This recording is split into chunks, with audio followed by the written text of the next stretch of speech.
It is finally time. The AYN Thor is here. We're going to be unboxing this, taking a first look today at the device. I just got it. I don't want to beat around the bush here, but so far this thing has been awesome. I got to test it a little bit when I was in New York this week. Bob Wolf was kind enough to let me try out his unit, so I cannot wait to dive in and take a deeper look.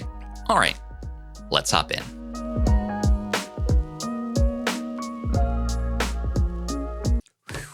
AYN Thor. All right, let's unbox this sucker. So they did send over the black model, it looks like. I think this went out to all the reviewers. This has the 12 gigabyte plus 256 gigabyte configuration for its RAM and storage respectively there. This has been my daily Android handheld this year, okay? Like this has been my daily driver for just playing through my games. At the end of a long day, I love clamshells. I can travel with them. I brought this to New York. This was the main one I played on.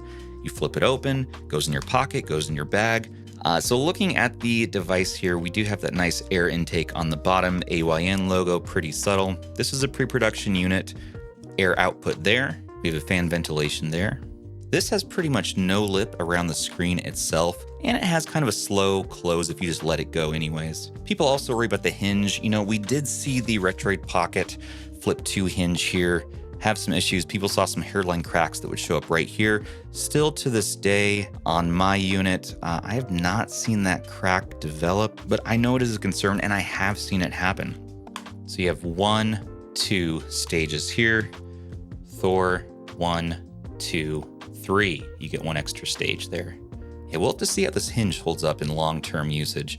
Looking over here on the shoulder buttons, we do have quiet, clicky L1 and R1. And we do have analog triggers here. I would like to have seen just a little bit of grit there, but nevertheless, it feels fairly good to use. The depth is a little bit shallow there. Comparing it to the Retroid Pocket Flip 2, this does have just a little bit of grit, which I really appreciate. Just not much, but it's subtle. I like that. Very similar sounding L1 and R1 here. My goodness. Listen to that.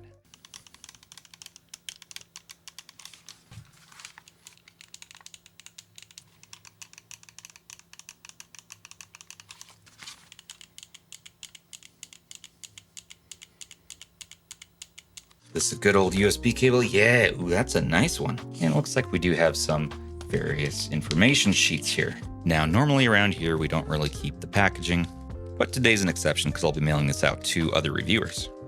Yeah, I mean, this is very close to all the things that I love about my Flip 2. It's nice to see that we have a reversal of these buttons here. I think this is going to be more comfortable.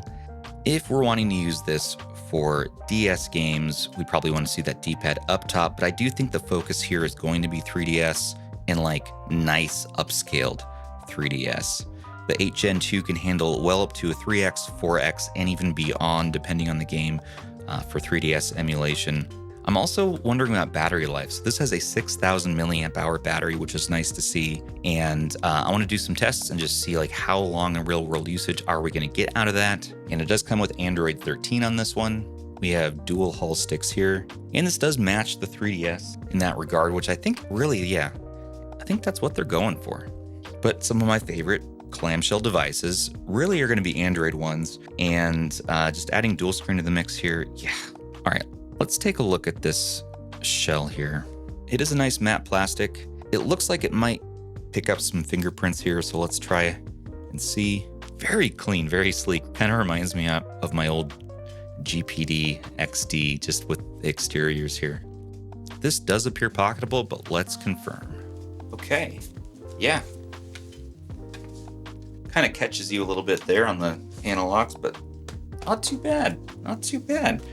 Now we are moving to this new reality and future of all front glass on many devices right now, and this one is no exception. But it's very sleek, high-end looking. Like this looks really premium. I love that we have 2 front-firing speakers here. We have recessed joysticks, very shallow travel on these face buttons, but just right because you want it to be able to close and not have anything make contact. There is a little bit of a gap here, a little air gap.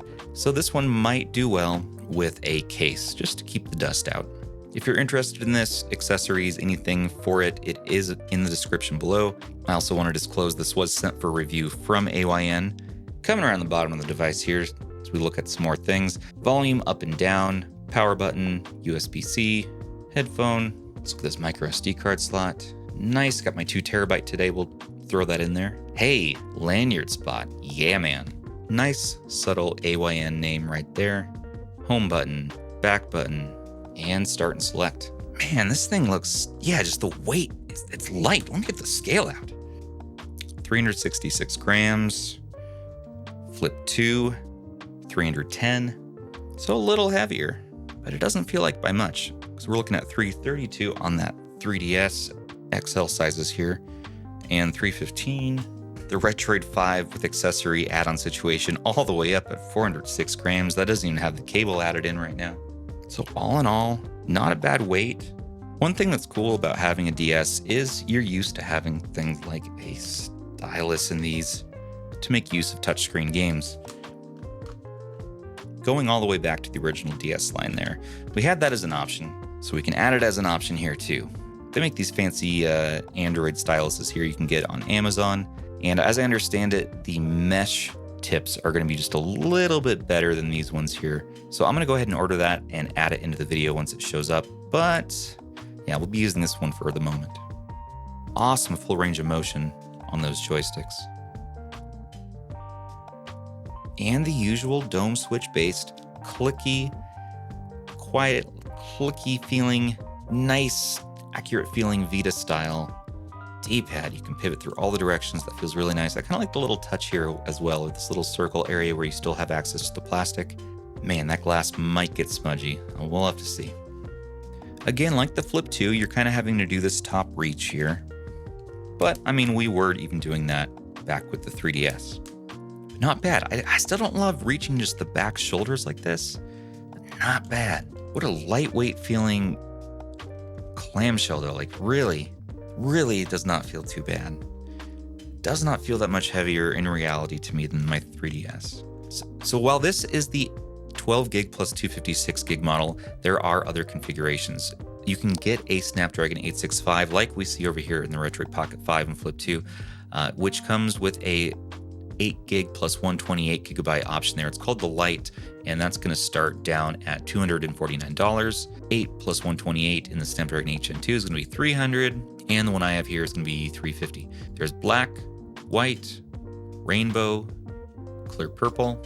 And the black here, this isn't my favorite just because I guess it's a little bit plain, you know, but it's nice and stealthy and minimalistic, and I appreciate that. And man, the OLED screen is going to blend beautifully here into the black shell there. So I love that. And if you really want to get crazy, you can also look at the max 16 gig plus 1 terabyte configuration, $429. If you're looking to spec everything to the max in this, and you want to have the most possible RAM and storage for your Winlator games especially, doing the max, I mean, what you're getting for the price is pretty dang solid there. If you're wanting to see every spec, here's a quick look at that. But let's dig in and play with the device. All right, it's time to turn this bad boy on and mess around and try things out. One thing to note is when you're going to turn it on, you'll feel a little vibration sound when you go to press the power button, but that is not going to turn it on, and it kind of tripped me up for a minute, so you want to hold it for a few seconds, then it's going to come on. Just something to note. Now I've gone ahead and configured my emulators and gotten everything ready for us here. You'll also see that the bottom screen is brighter than the top screen.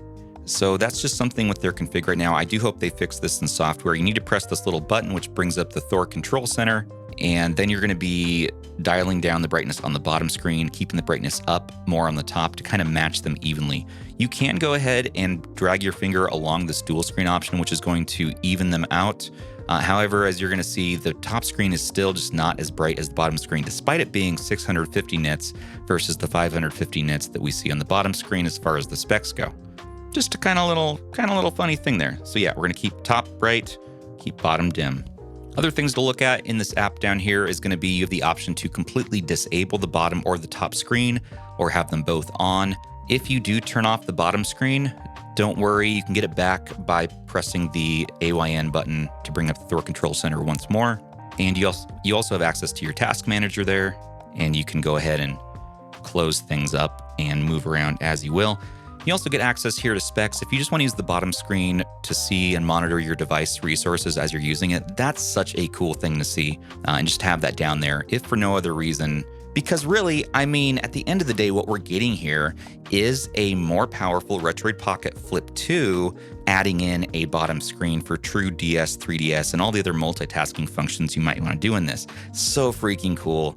With already, I'm noticing better ergonomics as I was playing in bed last night and really using this device through to today. I'm just noticing how much better the weight balance is for my hands. I'm noticing that the corners are just a little, I'm noticing just the edges are a little bit smoother feeling compared to the Flip. For some reason, the Flip kind of digs into my palms a bit is one complaint I have with it. And this kind of fixes that. I don't feel any kind of digging into my palms, which is interesting. And the weight, even though it's heavier, it just feels a little bit more balanced to me. Again, we're looking at shoulders being a little worse on there versus here. I like these better, getting that grit on there, but all things considered, yeah, this is just kind of a replacement for the Retroid Pocket Flip 2. Price difference aside, I would go for the Thor already as it stands now. The Retroid Pocket Flip 2 with the Snapdragon 865 is not going to compare power-wise. Price-wise, we're looking at around, $220 or so more when you consider shipping or buying from a third party. But the value is here, and if we can see the Snapdragon 865 variant of the Thor drop to around the price point of the Flip 2 or below, oh man, I don't know. It's going to be hard to say. Now, power-wise, you might not want to deal with the battery drop that you're seeing by using two screens, but in my testing here so far, I'm not seeing too much extra battery usage, believe it or not, which makes not a lot of sense considering you are powering double the displays. But it just really hasn't been too noticeable, and I've been able to play plenty and even do stress testing without losing too much battery life. One of the tests I did on here already is the Wildlife Extreme Stress Test. I ran that for 20 minutes today.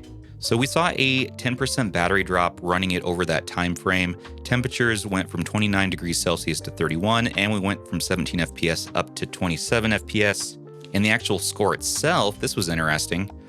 Best loop score we saw on the Thor here is 3659. Lowest loop was 3580. Stability was at a 97.8%. So in our full review, we're going to be comparing those specs. We're going to be comparing those benchmark results against other devices, but for now, just know that that is a very admirable score. It does score a little bit lower than I've seen on the AYN Portal and the other Odin 2 devices, but that makes sense since we're stuffing a Snapdragon 8 Gen 2 into this little smaller body here. So that trade-off in my mind is okay. As far as launchers go, they do have the Odin launcher, which is pretty basic and bare bones. There's this new ISU DS launcher, which is being developed for dual screens. It's coming along. This version is still in Spanish, even though I have the patch on, so I'm going to wait for a little more testing before I dive into the ISU world, or Lair launcher, as you might call it. But what's really exciting is that Console Launcher has brought their own flavor to the dual screen world, and they've integrated dual screen now into Console Launcher in the latest beta, and this will read all your ROM directories and just handle most of the work for you as far as getting a nice layout for your ROM collection. And you can configure different things to be down here. Right now, early days, I'm going to be following development of Console Launcher closely, because look, this is just all set up and ready to go. I pushed one button, right? It looks pretty sweet. So you get to see extra box art on the bottom screen right now, which is the default setting. But just a preview of what's to come and what is possible using two different screens here. Another cool use for this is that you can play things like maybe streaming through Geforce Now or whatever it is you want to do on the device. And on the bottom screen, you can pull up something else, maybe like game FAQs, which I've set as my homepage here. So you can look up the game, Gunfire Reborn. Maybe you want to walk through some how-tos. And we're seeing about a 6 millisecond ping, which is right about the average that I see for Geforce Now on many of my Android devices. Having the Wi-Fi 7 inside of here, though, does help bump it up. And I'm seeing a dip here to 5 milliseconds, which anything under 13 milliseconds is going to be pretty solid. Under 10 is even better. That's going to be pretty imperceivable latency. Some would even say that a Bluetooth controller might introduce more latency than this. Who's to say? But we're seeing a good performance here with Geforce now, and this just looks beautiful on the AMOLED display. And maybe I'll read about the game down here and say, hey, how do I get past this part? And that's just one of the options that we love to see on dual screen devices. Taking a look at how the analog sticks perform in one of my favorite games, Gunfire Reborn here. It does have a native Android port available now, but I still seem to default to the PC version. And yeah, having that recessed stick is very nice, and it's not causing issues for me.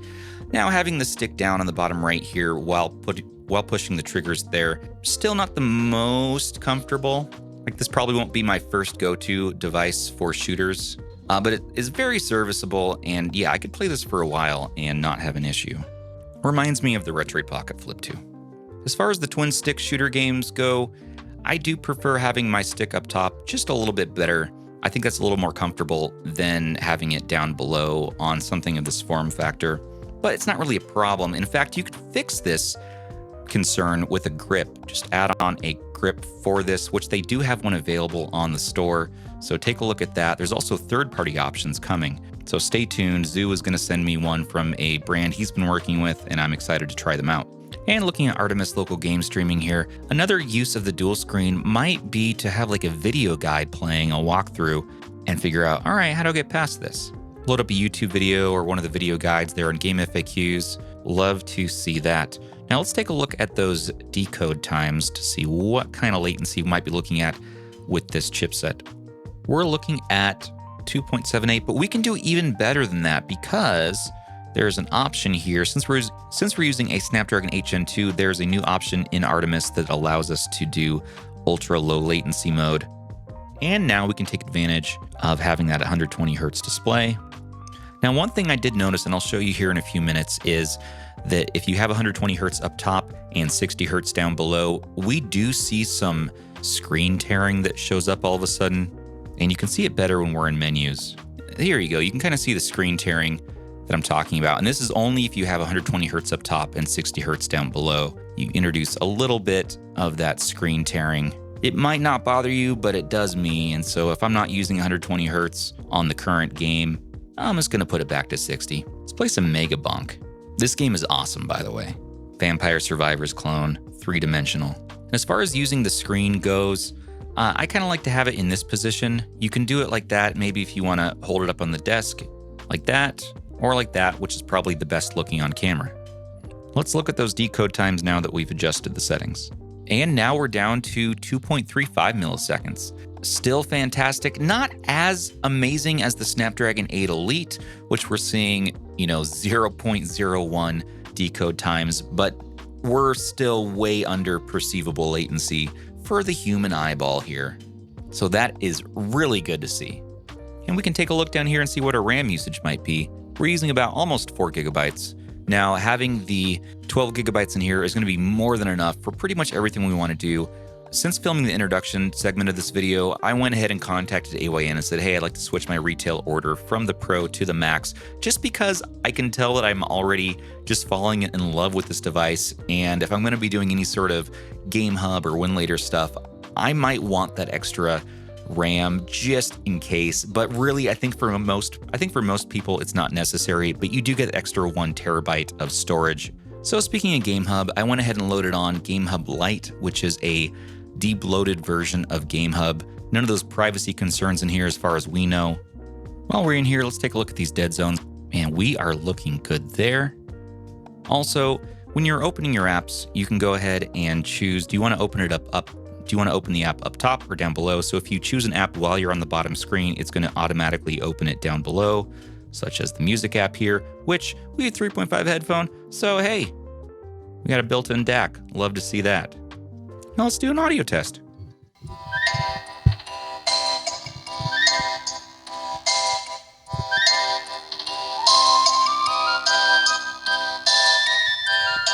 Nice, crisp, and clear. Not a lot of power and body, but I like that it's front firing, so there's no muffled sound. Although if you do cover the speakers with your hands, you might muffle a bit there.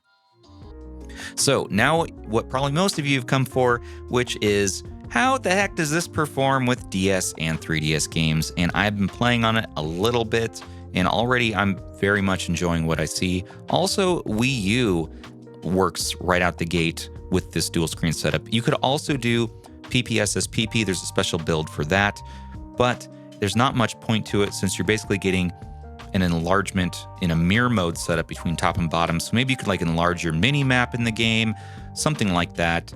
I don't see as much of a point there. Also was playing Vita 3K, runs great on here at 2x. You could probably even go higher. So here's just a quick look at that since we have it loaded on with Ben 10 Racing. As far as performance mode goes, we have performance, which is going to scale up to what it needs for high performance. Although if you want a sure thing, you can do high performance, which is going to kick on that fan. We're going to play one of my absolute favorite Nintendo DS games, which is going to be Castlevania Dawn of Sorrow. This is running at an 8x upscale in Melon DS, the latest version of the dual screen variant. And if you leave the settings app open down here, it will not properly launch. This will take over the screen. So we need to close out of that. And then you're going to see this pops right up. I went ahead and got 2 styluses here since yesterday we can take a look at. So here is the regular standard, Android stylus you're going to see on Amazon, which I prefer, or you can get this mesh head style, which I'm seeing people recommend. If you have this laid flat, the one caveat with that is that your finger is going to be pushed right up against that back screen, not as comfortable. So the most comfortable position is going to be right in the middle like that. But man, doesn't that look cool? Like finally a true DS handheld. We did see earlier this year the Magic X 040, which was a nice attempt, but man, those screens were small and it wasn't really a true dual screen. I don't think it's ideal for DS specifically, though. I do think it's more suited for 3DS because the DS, we didn't have the joysticks. It was simple. We had the D-pad up top and you had matching up and down screens. Because this is an AMOLED display, I'm not worried about the screen so much. In fact, I think this looks better because it's OLED. And again, we're not worrying about bezels with the AMOLED. But as far as controls go, yeah, having the D-pad up top would be preferable in this case. Amazing. Look at this. Look at that freaking comparison. Now, the DS screen still looks okay to this day, but this is just, wow. Look at those freaking colors, man. Look at those freaking colors. They pop. I do prefer the non-mesh myself. Also, the mesh feels like it's just a little bit more grating. I don't know if it's going to cause any sort of screen scratches. Probably not, since this is very nice, tough glass, but maybe the mesh is considered a little more accurate. But yeah, I prefer this. Now, there's even smaller sized ones. I'm going to be ordering one. You'll see it in our next video or live stream. That's going to be about half the size of this, and it has a handle. It's like the one I used for the 040. We can attach it. Maybe I'll attach it back here or up top. But yeah, having a stylus won't be 100% necessary, but it's just nice to have to kind of fully emulate that Nintendo DS experience. Now, taking a look at 3DS here, we have, again, one of my favorite games, Alien Chaos 3D. Now, 3DS, look at this experience. So we're using the full dimensions of the top screen, and we're having 100% correct ratio down below. So we're getting a little bezel up top and below, which on this black skew here is hidden really well because of the AMOLED display. Nice and loud those speakers get, though. Good gravy.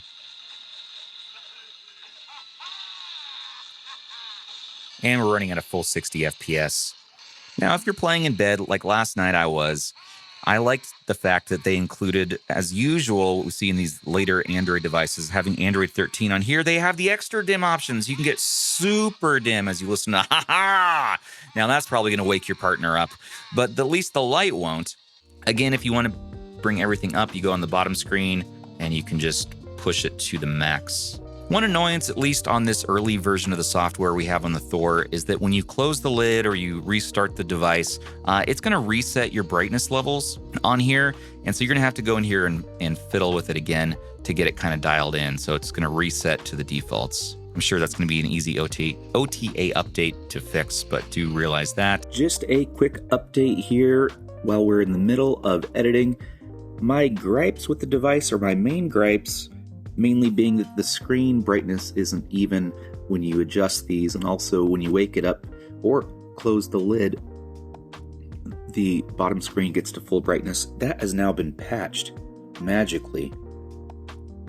They also added a search bar to the app drawer, fixed the brightness mismatch, resolved minor audio discrepancy, updated the charging curve, fixed an issue where the keyboard would occasionally fail to pop up. I saw that one happen as well.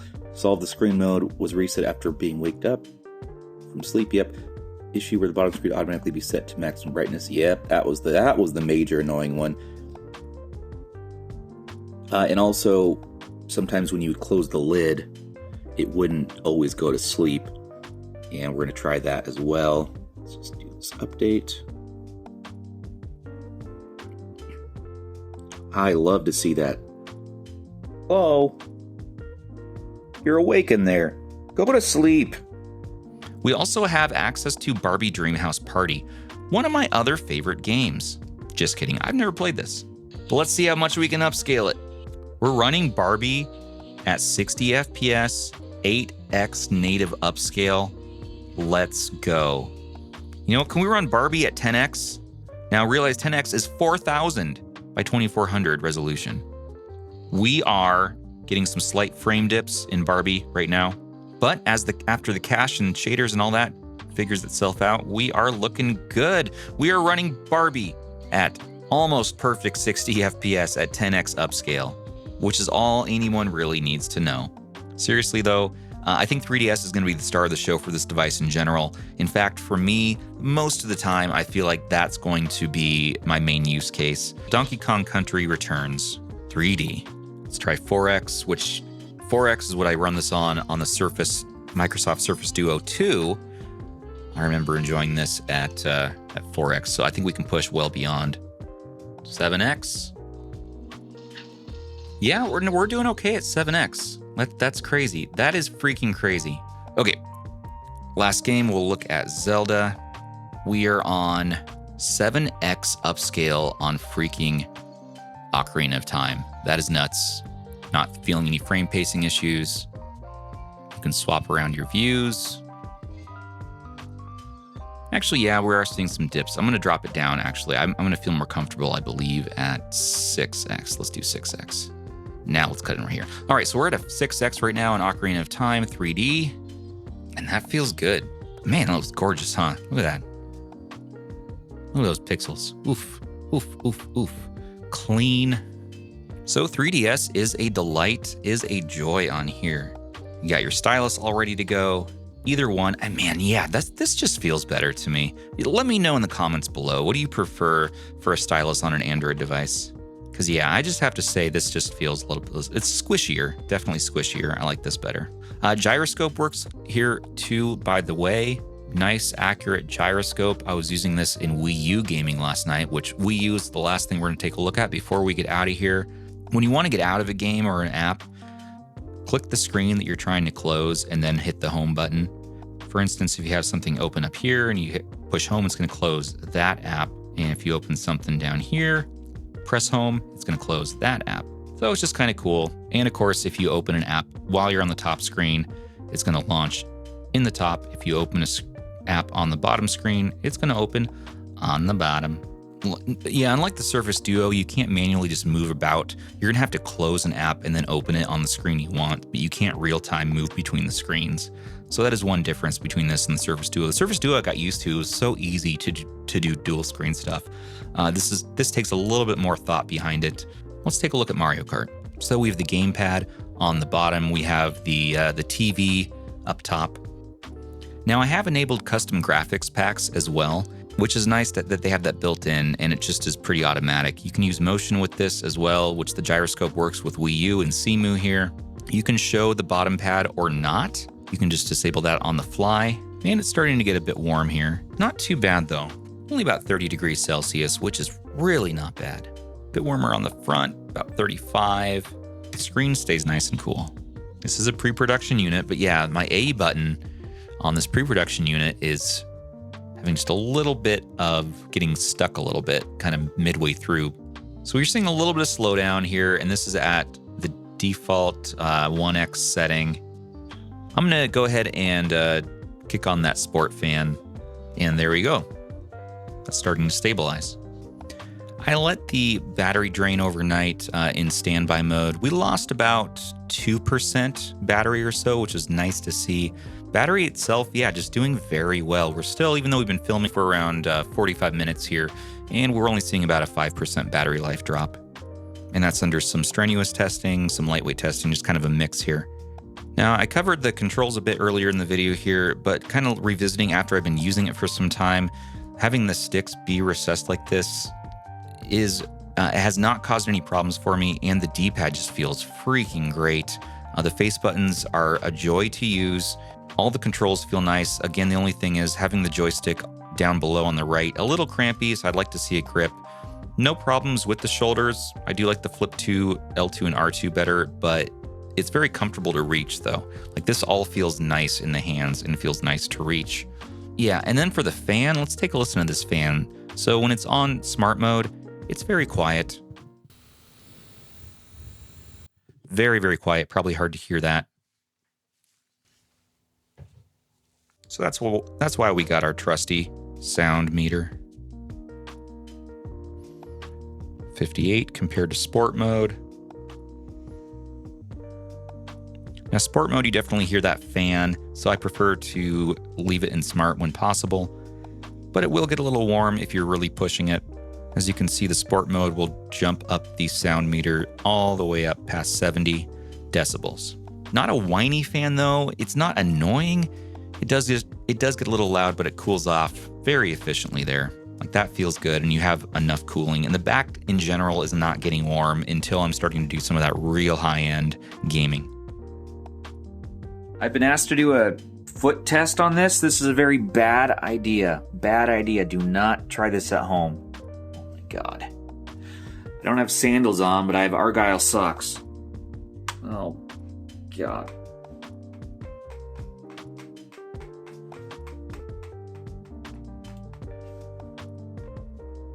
Oh. Floppy, floppy, floppy, floppy, floppy. Is it scratched? No, we're good. This is hard floor too. That's as much as I'm gonna give you. That was a bad idea. Seems good though. All right, everybody. Let's get out of here. Well, everybody, what do you think of the AYN Thor, AYN's entry into the dual screen world? We have seen a few dual screen devices hit the market this year, including the AYN Pocket DS and the 1X Sugar. Now, the Pocket DS is interesting, and I will take a look. It's a little bit bigger with 7-inch displays, OLED up top, IPS down below, but the 1X Sugar overall was a disaster, I would say. Kind of a horrific nightmare of not sure what it wants to be, not sure if it's going to be a enjoyable device. I didn't enjoy it. I couldn't find any comfortable way to hold it really. And so I was waiting for some other company to bring something to market. And then Retroid, of course, brought their RP5 and RP Mini and also other device mod, their dual screen here. And it's been a little wonky and janky, but when it works, and it is a cheaper solution if you want to have the same kind of functionality. So enter the AYN Thor into the mix here, and this absolutely is, without a doubt, I can say the best dual screen device I have ever used, beating out now the Microsoft Surface Duo. I will report back when I try that Pocket DS, which should be soon. And when I get my retail unit, I'll be excited to take a look at that one, the Rainbow Max SKU. But I think a question is, will I now be retiring the Retroid Pocket Flip 2, and I don't know yet. You know, I am going to get a little bit better battery life gain, and if I don't need all the performance on tap of the Snapdragon 8 Gen 2, I'm perfectly suited fine with the Snapdragon 865. I still enjoy my Flip 2, but I gotta say that ergonomics-wise, and extra functionality-wise, I'm really enjoying the Thor. I think it's more comfortable to hold. It has more use cases. Even if you're only going to be doing single screen games, having that second screen either turned off when you're not using it, having it display system resources to monitor that, or running game FAQs or walkthrough videos, or watching a certain, RH YouTube channel or podcast while you're playing is pretty cool. I think if you're somebody who has a need for constant dopamine stimulation, maybe if you're certain ADHD'd RH YouTuber even. So this is absolutely one of the coolest devices I have ever tested on this channel. I can't wait to play with it more and report back. There's going to be more content. Like I said, stay tuned for our full review from me, as well as a live stream and Zoo's review. And check out our website because we're going to be having coverage there. The Thor has got to be an entry for a handheld of the year, and most likely going to win the title for best dual screen this year, because I have no notes beyond the janky sort of pre-production stuff, like how we saw that there was a little bit of funniness, how the brightness isn't lining up on the bottom and top screens, and also how there is some screen tearing showing up a little bit when you're running in 120 hertz up top and 60 hertz down below. It's cool to have 120 hertz, so you have black frame insertion in RetroArch, and you're having for streaming and for some gaming as far as Winlator and GameHub goes. Yeah, it's nice to have 120 hertz. I'm glad we have that detached, unlike the Pocket DS where you have to run both at 60 if you're going to be running games at the same time. At 60, you're going to be locked there. But having this run independent is a nice option to have.